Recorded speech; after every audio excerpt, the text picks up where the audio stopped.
We're going to start it off with Jared Butler. If you've got a question for him, please use the raise hand function. First up, John Werner with the Waco Tribune Herald.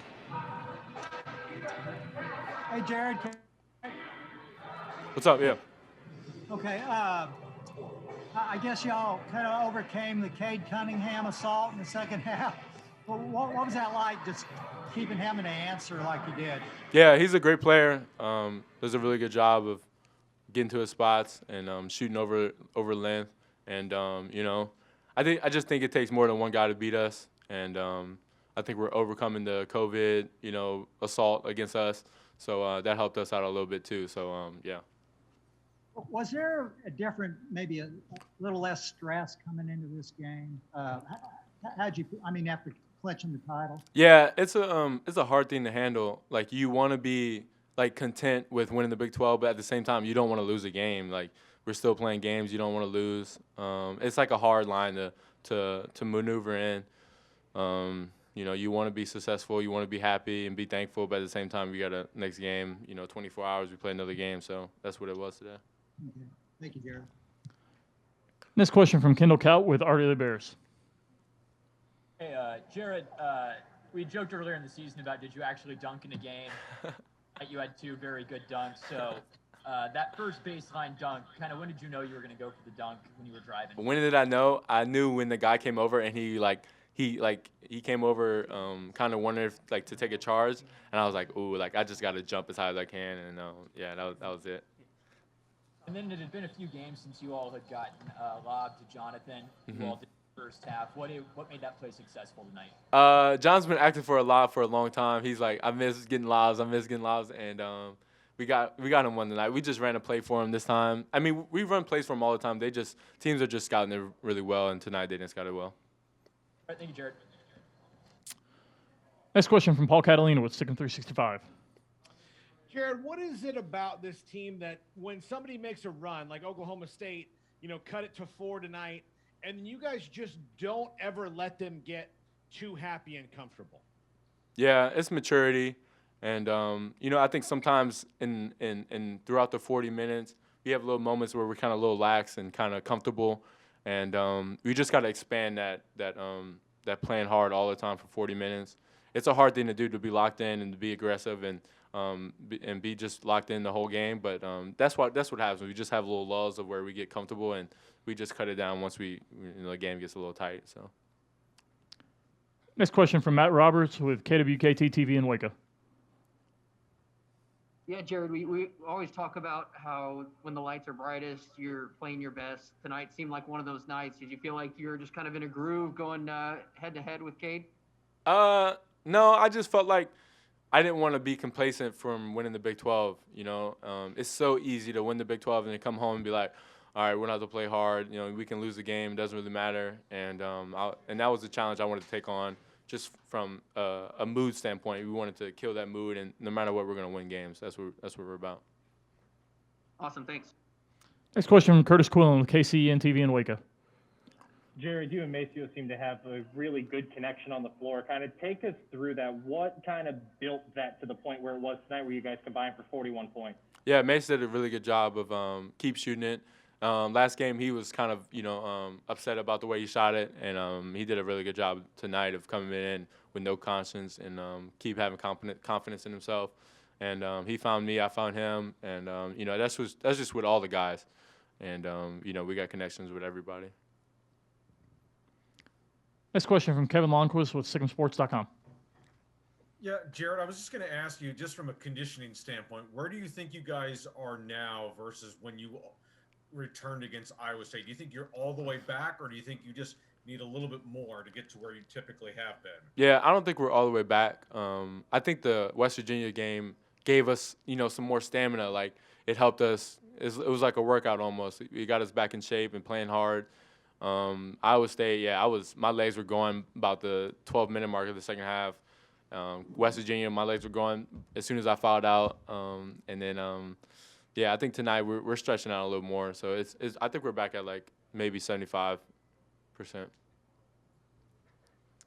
Next question from David Smoke with SicEm 365. Jared, I had a chance to visit with Obin earlier today, and he was telling me it doesn't matter who you are, what role you have on this team, walk on or like player of the year candidate.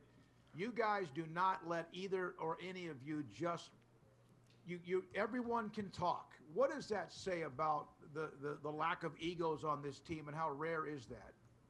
Yeah, we talk about it all the time. Ego is everyone exists.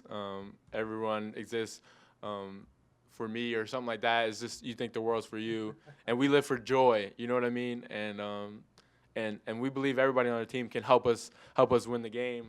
It's like tug of war. We need everybody pulling the rope. We need everybody on board, and Coach Drew is big on that as well. And we feel like everybody's brought in, so that's a good thing. He mentioned that perhaps, I guess in Morgantown, that things were still kind of flat. And then he said he and you got into it. Is it kind of in a fun, loving way, and it kind of sparked a great practice that may have carried over? Yeah. Are you talking about practice? Is that what you're saying? Yeah, like this week, you guys have played so much better. You're in better shape, obviously, now again. But that maybe that moment in practice in Morgantown has led to what you guys maybe woke everybody up a little bit? Yeah, I wouldn't say that. I think the fact that we're in better shape, and I think that when we had the Big 12 championship on the line, it kind of brought us together. And, when we're chasing a bigger goal, like a goal we had all season, it brought us together. And I think that's what helped us bounce back. And, yeah, we're definitely going to have little bickers because we care about this so much, and we're going to have strong opinions. But at the end of the day, I think the goals we have in mind, it all brought us together. Final question for Jared from Andrew Miner with Bears Illustrated. Yeah, Jared, Oklahoma State cut it to 4 with about 5 minutes to play and then got to 4 again. But after that, you guys had a series of a steal and layup, and then Maceo stole the ball and hit you for a corner 3. What was that moment like? And then just what did it take to finish the game and close out Oklahoma State? Yeah, I mean, every Big 12 game is going to come down to the last 5 minutes, especially playing each other twice.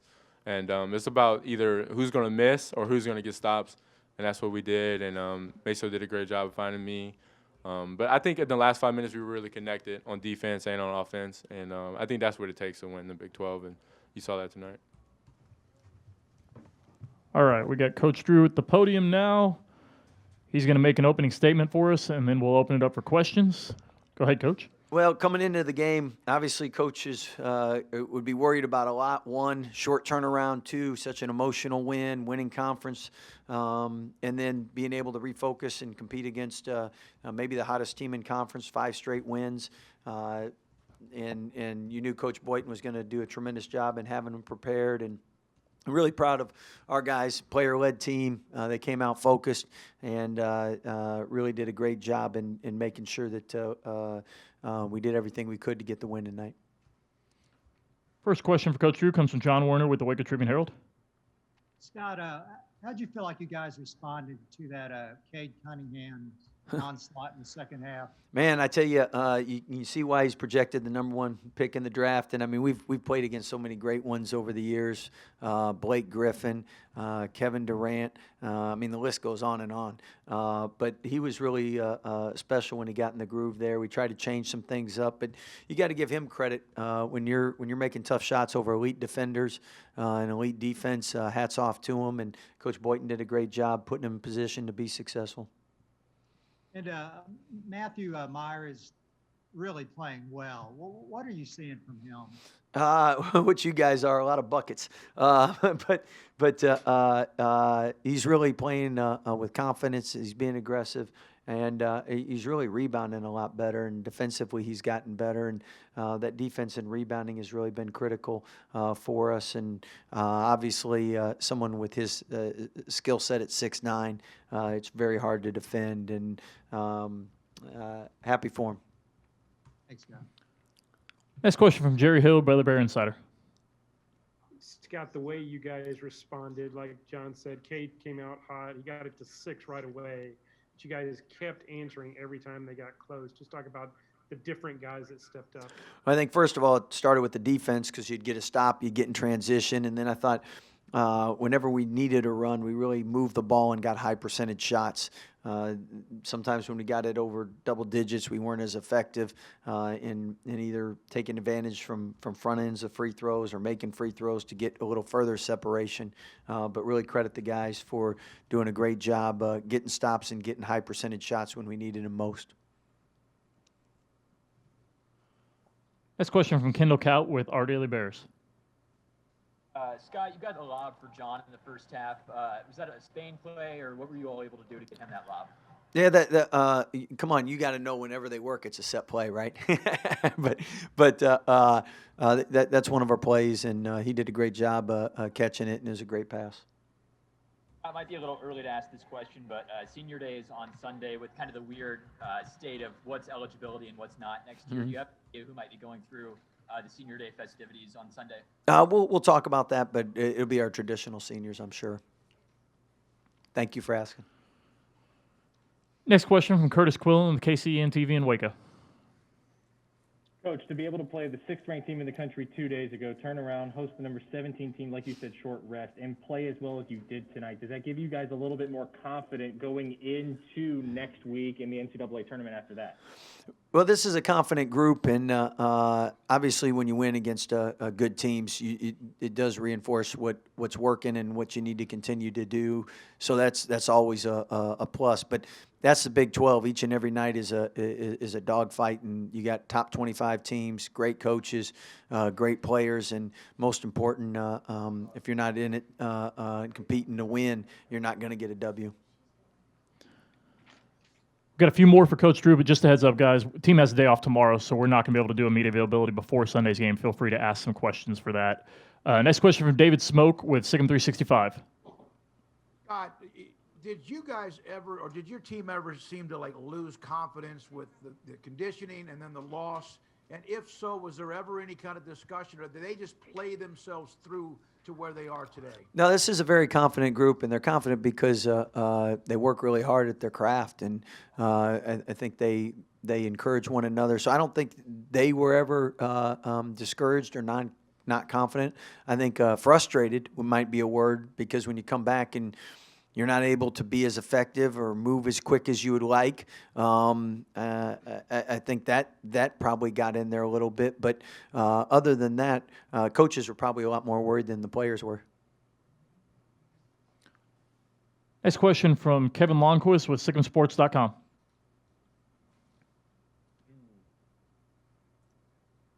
Scott, I was going to ask you, I mean, even though you guys scored 94 points in Morgantown on Tuesday, the way you guys, though, moved it offensively tonight, is that pretty close to what you had been seeing for the previous 2+ months, or how close do you think tonight was versus where you are? I think we're 19 assists, 10 turnovers at their place, 20 assists, 14 here.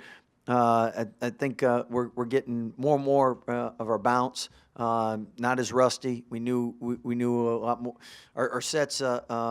First 2 games back, we didn't communicate as well, weren't as effective and efficient running stuff, and I think guys are getting more and more used to the groove. Anything defensively in the block that you're seeing that you guys need to make an adjustment to on this? Because obviously, McCormick was so good for Kansas, and Oklahoma State had a lot of high percentage looks tonight. Yeah, I think you pick your poison, and you look at it. Culver, we held him to, I think, 0 field goals. So we did an effective job against him. Tonight, you just have such an elite player in Cade, and the more attention you put on him, the more you try to slow him down, the more it leaves other people open. And they have some really good shooters. And I think we tried to take away the 3 as much as we could, which leaves you're going to be vulnerable somewhere. Now there's some times we could have better ball pressure, better execution. I think coaches always feel better when you have more prep days to go over someone's offense, defense, so you feel like you can put your guys in a better position to be successful, because they've actually gone live against different sets and offense, and we weren't able to do that. Thank you. Next question from Matt Roberts with KWKT-TV in Waco. Yeah, Coach, we talk about Jared and how he seems to be at his best when the lights are the brightest. Tonight against Cade Cunningham, a couple of National Player of the Year candidates going at it. What did you see from Jared tonight? Well, I asked him for one dunk before the game, and he delivered two. So, but it's great to see him getting his legs back, and obviously his offense has been very efficient, and he shot it really well the last two games, 25 and 22. Him and Davion probably would like some of those turnovers back, but other than that, both of them were very good. Thanks, Coach. Next question from Jack Allen with KXXV TV in Waco. Scott, the last couple of games that y'all have played have been pretty high pressure, just given that the Big 12 title was on the line and everything. To come out tonight without that burden in the background, was there any kind of freeing feeling for the players that they were able to play a little more loose tonight because of that? Well, I think definitely you had more pep in your step after a big win, emotion, and knowing you accomplished something. At the same time, excitement to play against a great team that the first time we played them, Cade didn't play. So I think they were excited about that opportunity as well. Next question from Curtis Quillen with KCEN TV in Waco. I was still nervous for the record. Yeah. Coach, looking ahead to Sunday, when you look back on that from your memory as best as you can, when you look back on that game in Lubbock against Texas Tech, what do you remember most that you guys need to address going into Sunday? Well, give me one day to watch some. Oh, that's right. We don't get a chance to meet. First and foremost, defensively, both of us are very similar. So I know we'll try to use some things that are effective against us defensively. As far as I would think after we watch the film, I'm sure there's several different things. I know there's two sets that come to mind. We got to defend different. And offensively, hopefully this is a game that points are going to be hard to come by. So as many transition buckets as we can get, definitely we want to do that. And then they got a lot of weapons. We got to make sure that they're not getting their best shots. So I apologize for not being a little more on point for them, but Oklahoma State had my full focus tonight. Next question from Andrew Miner with Bears Illustrated. Coach, you mentioned it on the onset, coming off an emotional victory and a short turnaround. But down the stretch, did you feel like the guys were hitting a wall at all or slowing down, just from where you were sitting, your perspective there as Oklahoma State came back? No, I think I definitely at West Virginia thought that we were better than we were the first two games, and I thought tonight we were better than we were in West Virginia as far as our guys. Again, every warm up I ask our coaches and strength coach, and this was the most pop we've had, and it showed tonight. I mean, Jared with those two dunks, he's got to be at his best to get that. You know. He might not want to hear me say that, but my point is tired legs, he's not dunking like that. So I thought he's done a great job in recovering, and Charlie's done a great job getting them to recover. And I didn't see near the fatigue and guys calling themselves out or coming out or standing up as much on defense. I thought we were a lot more active. Sure. What was the key in that last 5 minutes to really close out the game and come away with a victory? Well, I think stops and good shot selection, and then We've had players make plays, and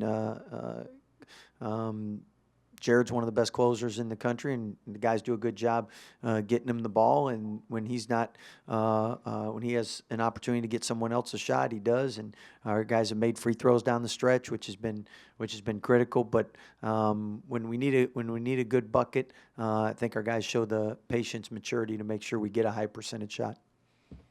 Yeah, and real quick, are you guys going to plan on any Big 12 celebration after the game on Sunday, or to be determined? Yes, David Kay's shaking his head. Yes, so and Don Rogers. So the fans that are here, please come and remember to stay, because with seniors always talk, and it'll be nice to celebrate with them as well.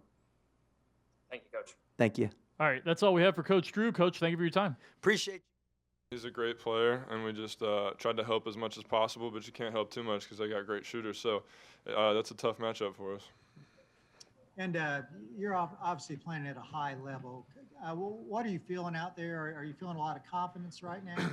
Yeah, I'm feeling good. I just feel like when I go out there, I'm just going to be as aggressive as possible.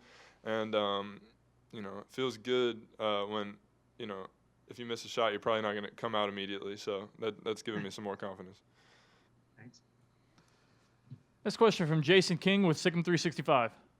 Matt, after that big win on Tuesday, what did you guys do or say in the locker room to make sure everyone stayed super focused and not get complacent heading into this one?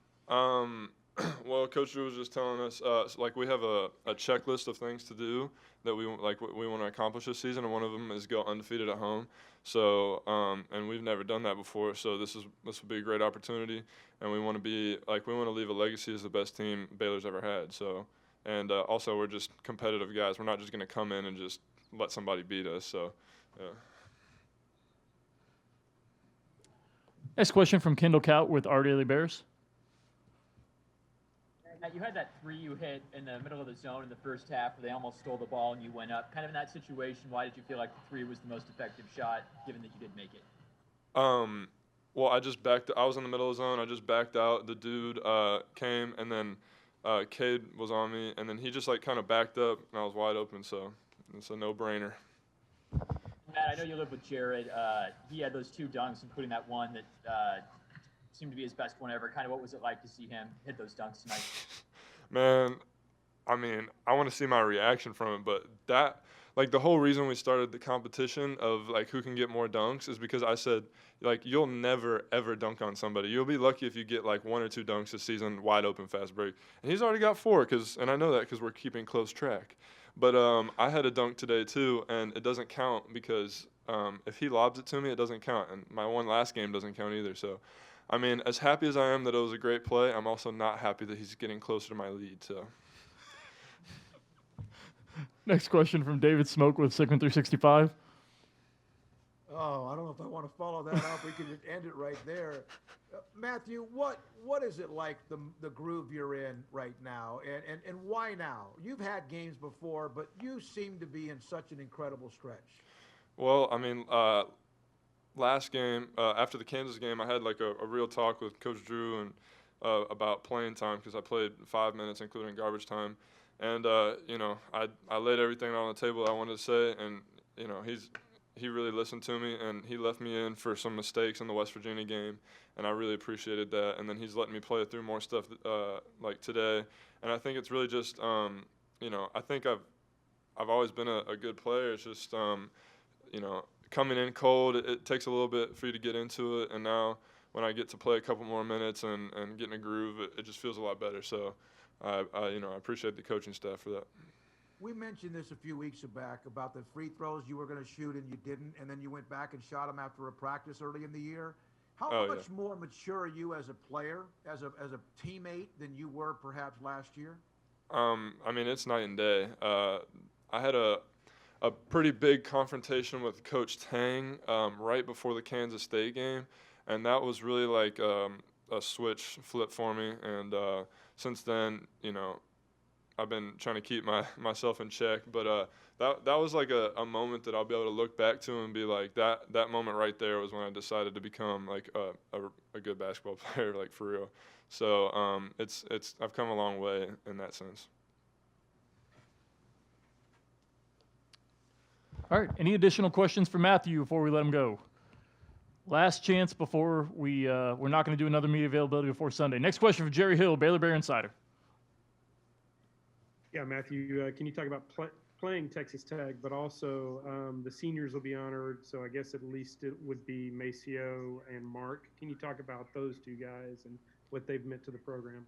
I mean, Maceo came from UNC Asheville. He made an immediate impact for us. I mean, Maceo's record at this school is unreal because he's been here the last 2 years, and I mean, there's a reason for that. He's an elite scorer. He always figures out a way to get double-digit points on the board, and he's really crafty on defense. And then Mark, I mean, he's kind of like the heart and soul, Draymond type player. He might not like if I call him that, but it's for real. So, I mean, and he's also a really big leader on the team. He keeps us, grounded sometimes when the coaches be acting crazy. He's the baseline. So, I mean, both of those guys mean a lot to me and to our team, and I'm excited to honor them. And we're going to try to get the win for them. And then that matchup with Tech, they're really good on defense. It was a really tight battle there in Lubbock. What do you see from those guys? Yeah, they're a great defensive team. We're just going to try to play our game, do the best we can. That's all we can do.